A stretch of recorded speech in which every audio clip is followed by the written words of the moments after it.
అందరికీ నమస్కారం. నేను మీ డాక్టర్ అమ్మని. ఎండోమెట్రియోసిస్ ఈ మధ్య ఎక్కువగా వింటున్న పేరు కదండి.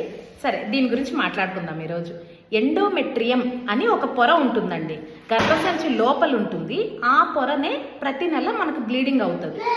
ఈ పొర ఏం చేస్తుందంటే వాళ్ళ ఇంట్లో, అంటే గర్భసంచి లోపల ఉండకుండా వేరే వాళ్ళ ఇళ్లలోకి వెళ్ళిపోతుంది. అంటే ఓవరీస్లోకి కానీ లేకపోతే సిజేరియన్ జరిగిన కుట్ల మీదకి కానీ వెళ్ళిపోతుంది.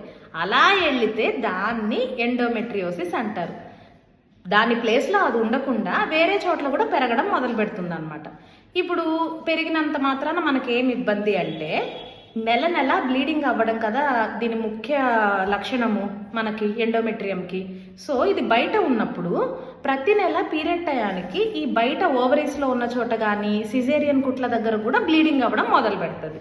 అది జరిగినప్పుడు ఆ చెడు రక్తం బయటికి పోవటానికి ఎక్కడ అవకాశం ఉండదు. కాబట్టి దానికి ఏమవుతుంది